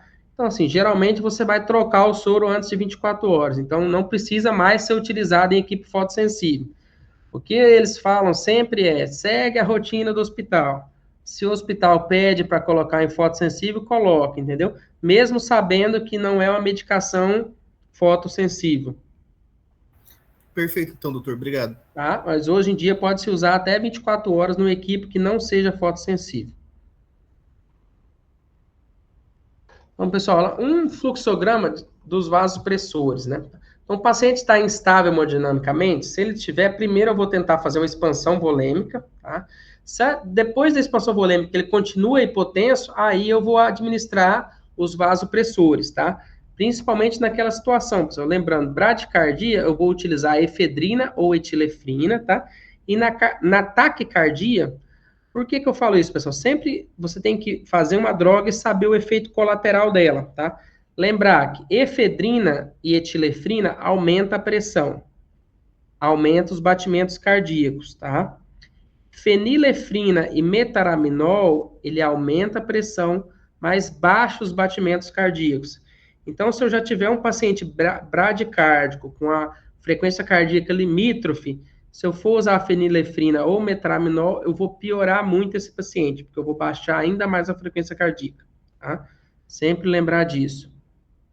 Então, deixei essa outra tabelinha para vocês, que falam das medicações, a dose, como eu vou diluir, qual o mecanismo dela, tá? E qual é a indicação que eu vou utilizar cada droga, tá, pessoal? Então, lembrar, só para a gente recordar, a efedrina que eu havia falado, eu vou diluir uma ampola em 9 de soro, então ela vai ficar numa seringuinha de 10, e eu vou utilizar ela quando eu tiver hipotensão e bradicardia, tá? Essas duas, efedrina e etilefrina, são basicamente primas, são o mesmo mecanismo de ação. A única diferença é que a etilefrina é um pouquinho mais fraca que ela, tá? Até esses tempos atrás, a efedrina estava fora do mercado, porque não tinha matéria-prima para fazer ela. Então, mas agora ela já está de volta, então tem bastante efedrina e etilefrina disponível, tá? A fenilefrina e o metaraminol, pessoal, eu vou utilizar ela quando eu tenho taquicardia, porque ela vai baixar um pouquinho a frequência cardíaca. Então, ela vai ajudar o paciente a melhorar a hemodinâmica dela, tá? Lembrar que a nora, eu vou sempre usar infusão contínua. Aqui tem uma das diluição padrão da nora. E a principal indicação dela é hipotensão grave, choque séptico, tá? Sempre a melhor indicação da nora. Aqui tem um vídeo, pessoal, de intubação com vídeo laringoscópio. Eu vou primeiro mostrar para vocês os materiais que utiliza durante a intubação, tá? O que nós temos que preparar, que eu havia dito para vocês, pessoal. Então, principalmente, o laringo com a lâmina, eu testo ele para ver, pessoal. É muito comum ter falha do laringo, a pilha não está funcionando, essa luzinha aqui está desrosqueada, então você tem que apertar essa luzinha para funcionar, tá? Lembrar do ambu com a máscara, com o reservatório para concentrar aqui, e o oxigênio, a mangueirinha do oxigênio, tá, pessoal? Tem que ter tudo isso. Seringa para aspirar as drogas, aqui nós temos uma cânula de Guedel. Esse amarelinho é o buge, tá? Que é mais flexível. E esse fio aqui, ele é o fio guia, tá, pessoal? O fio guia eu vou modelar ele de acordo com o formato que eu quero do tubo, tá? Esse cadarço aqui, nós utilizamos para fixar o tubo, tá? Tem um filtro da traqueia, tem esse aspirador para eu aspirar a secreção traqueal sem precisar desconectar o paciente, tá? Um tubo aqui. Aqui eu tenho a máscara laríngea, pessoal. Então, sempre eu já deixo a máscara laríngea preparada para os casos de emergência. E aqui, isso aqui é o cufômetro, que é muito pouco disponível, que é para eu medir a pressão do cuff que eu vou deixar no paciente, tá? Aqui nós temos um catéter nasal e um estetoscópio para fazer a ausculta do paciente. Então, essa é uma mesa básica, assim, que contém basicamente tudo que precisa utilizar, tá? Eu, quando vou entubar um paciente, pessoal, na UTI, na emergência, é comum tentar sempre passar o tubo mais calibroso, tá? Por quê? Porque fica mais fácil aspirar a secreção, tá? Ele obstrui menos. Então, o ideal é você passar um tubo acima de 8, tá?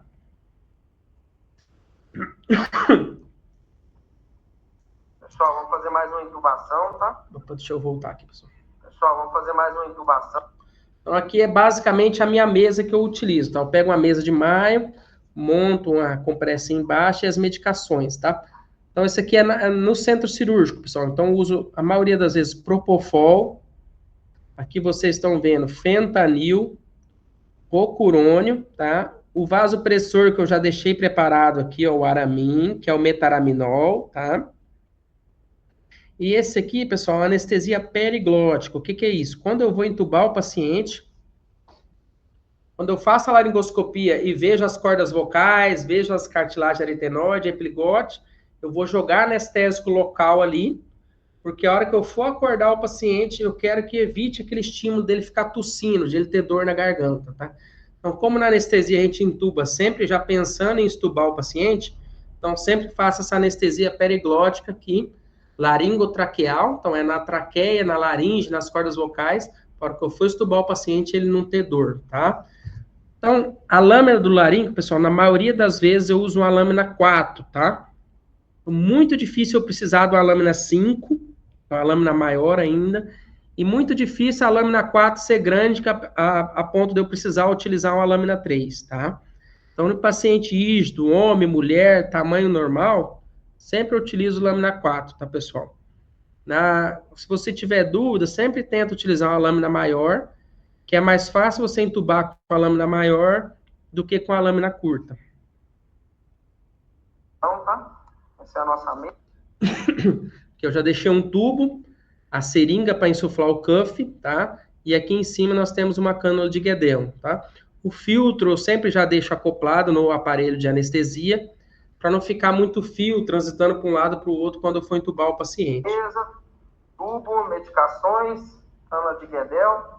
Agora eu vou mostrar um vídeo, pessoal, um pouquinho demorado, de uma intubação minha no centro cirúrgico. Começando mais uma indução anestésica, tá? Estou fazendo fentanil 200 microgramas.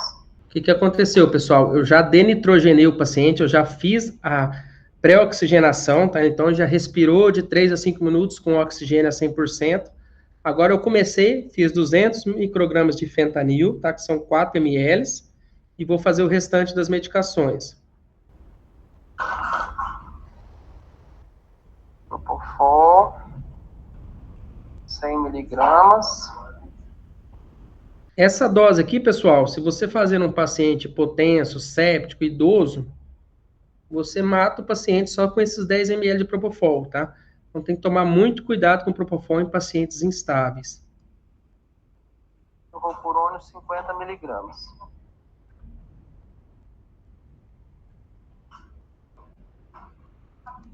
Aqui, pessoal, vocês perceberam que eu fiz todas as medicações. Eu fiz o pré-tratamento com fentanil, usei o Propofol de indutor e usei o rocurônio de bloqueador neuromuscular. Então, agora eu espero de 30 a 45 segundos as medicações fazer efeito, relaxar o paciente para eu realizar a intubação. Aqui nesse caso eu estou utilizando o vídeo laringo, que é mais fácil eu mostrar para vocês do que o laringo convencional, tá?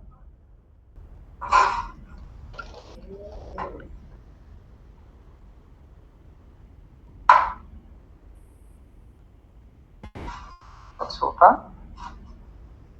Tá correndo soro. A paciente tem uma abertura bucal limítrofe.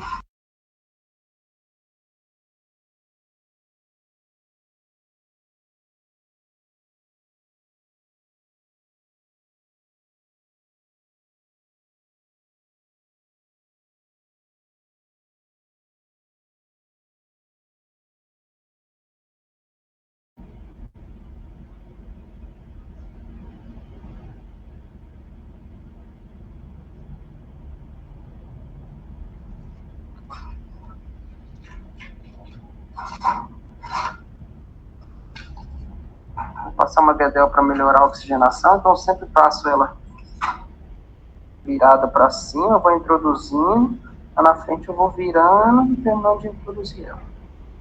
Agora eu ajusto, eu levo a mandíbula, ajusto a Guedel. Continua acoplado aqui para ventilar o paciente.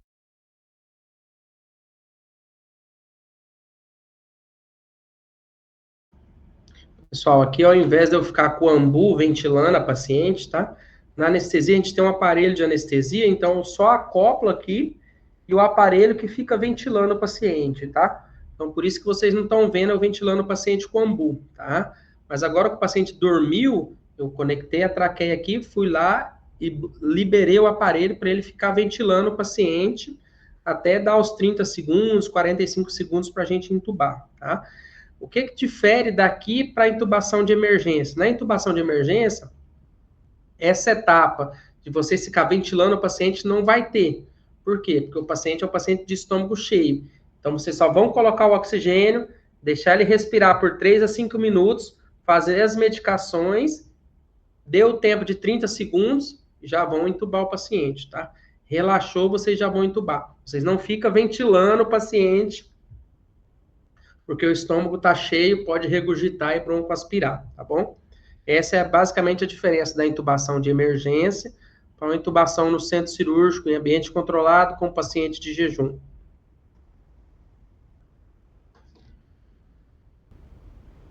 Espero dar 30 segundos a 1 minuto para ela relaxar bem, para a gente começar a intubar. O plásticozinho aqui para mim, tá vendo?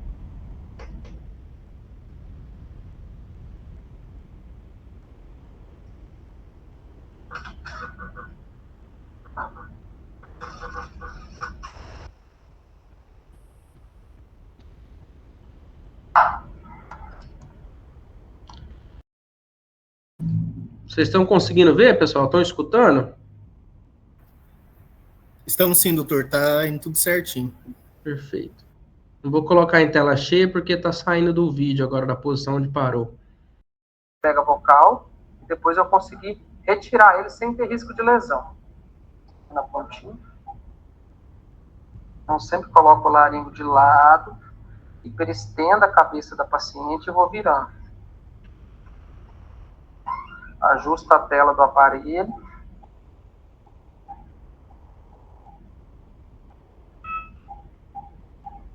Agora eu vou fazer a anestesia periglótica. Epiglote, Pessoal, essa anestesia periglótica eu falei para vocês que eu vou instilar anestésico local aqui, geralmente lidocaína, tá? Nas cordas vocais, nas aritenoides, na epiglote, para a hora que eu for estubar o paciente, ele não sentir, ter uma estubação mais tranquila, tá? Essa etapa, geralmente, vocês não precisam fazer, porque o paciente que vocês vão intubar, geralmente vão ficar entubado por mais tempo, tá? Mas eu sempre gosto de fazer nos meus pacientes do centro cirúrgico, eu vou estubar eles com mais tranquilidade. As aritenoides, nas cordas vocais. Eu vou passar o tubo, como eu disse, vou iniciar pelo lado direito da boca, pelo canto direito, vocês estão vendo? E aqui eu vou rotacionar e vou introduzir ele. Repare que ele agora já foi bem retinho lá para a corda vocal. Faça esse movimento de torção, ajustar ele. Ó, guiou lá na ponta, nas cordas vocais, eu já tiro o fio guia. Pode tirar. Essa etapa, pessoal, vocês têm que segurar muito bem o tubo lá dentro, tá? Porque a hora que você puxa o fio guia, pode ter o risco de puxar o tubo junto, tá? Então, você perder todo o trabalho. Então, você, com a mão esquerda, você está segurando o laringoscópio, com a mão direita, você pinça bem o tubo e não deixa ele nem subir nem descer. Aí vai vir uma pessoa te ajudar, puxar o fio guia e você segura bem firme o tubo, tá? Então, é muito comum você voltar o tubo e perder a posição dele, tá? Então, sempre lembra de fixar bem o tubo. Agora eu vou terminar de introduzir.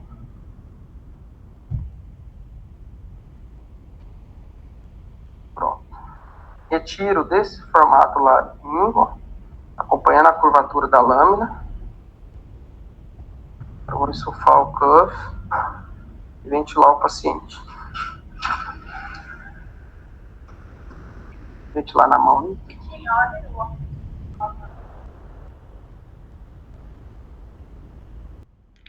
que acontece, pessoal? Quando está a intubação correta, vocês vão perceber que a hora que eu ventilar o paciente, vai sair um arzinho branquinho aqui no tubo, tá? Isso é indicativo que a posição do tubo está correta, tá? Além desse arzinho, eu vou verificar se está expandindo o tórax, tá? Depois eu conecto o sensor de capnografia aqui e verifico no monitor como que está a curva de capnografia. Mas saiu a fumacinha aqui, expandiu o tórax, eu tenho certeza que está lá, tá, pessoal? Mas vocês, na rotina de vocês, sempre auscultem os dois pulmões, auscultem o epigastro, tá? E se tiver o capnógrafo disponível, vê a curva e o valor do capnógrafo. Vê a expansão do tórax bilateral.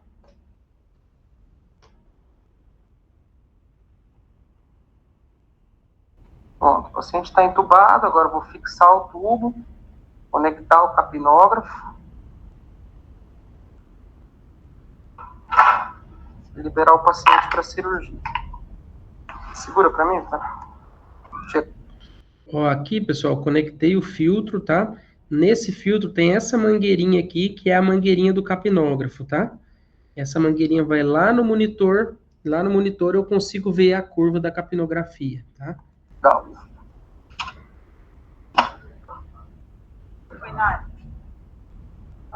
Agora eu vou. Apoio sempre na região óssea. Dá uma voltinha.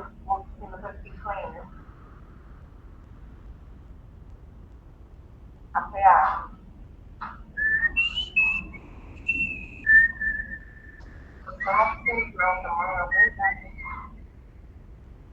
Pronto.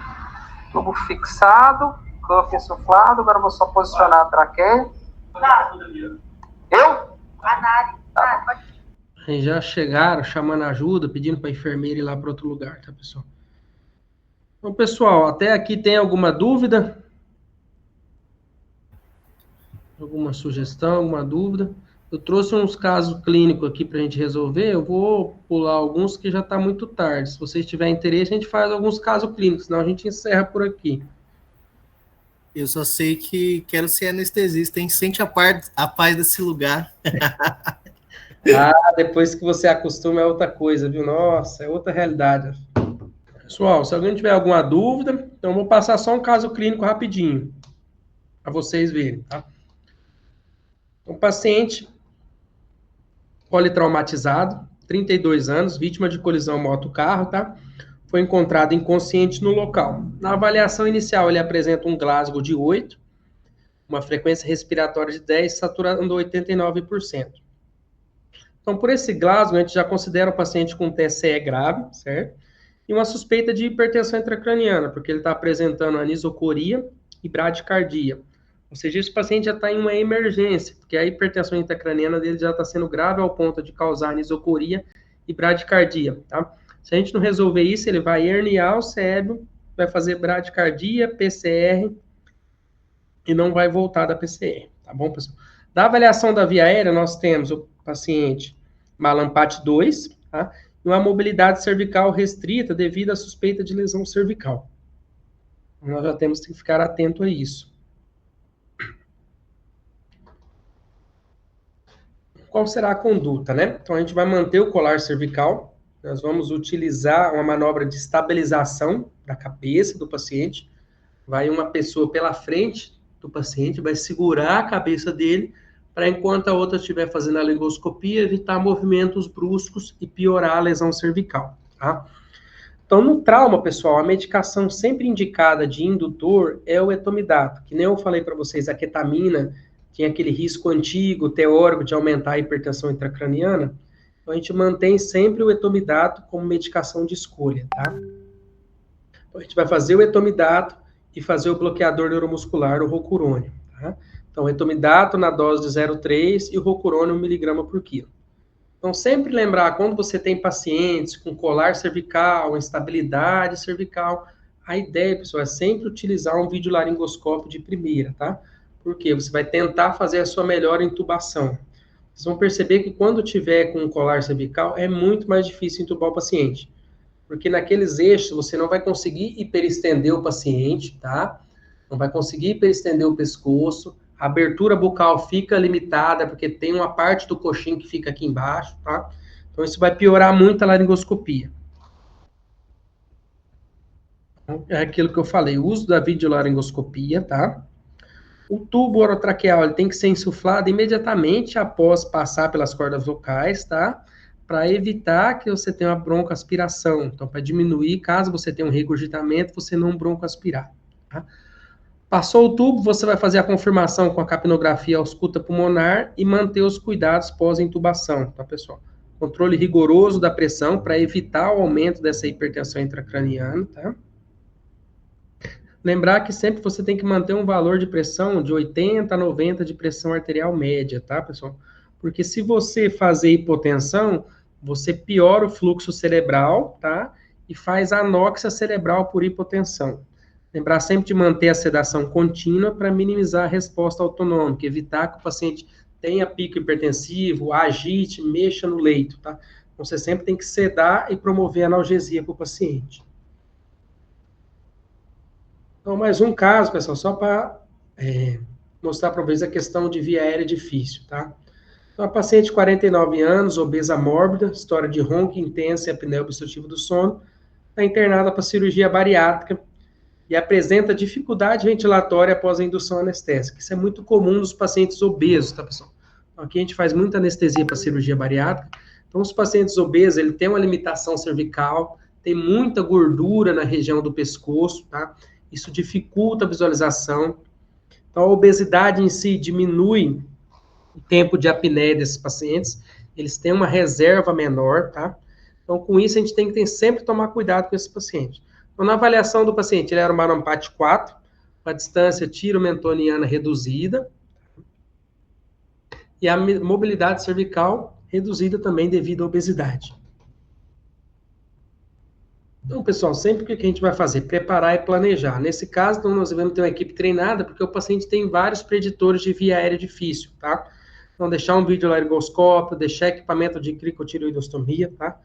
Lembrar sempre, pessoal, de otimizar o posicionamento. Então, vamos fazer o posicionamento em rampa para melhorar a visualização, tá? A indução aqui nós temos com propofol, porque o paciente não estava instável, não tinha um choque, não tinha nenhuma alteração, tá?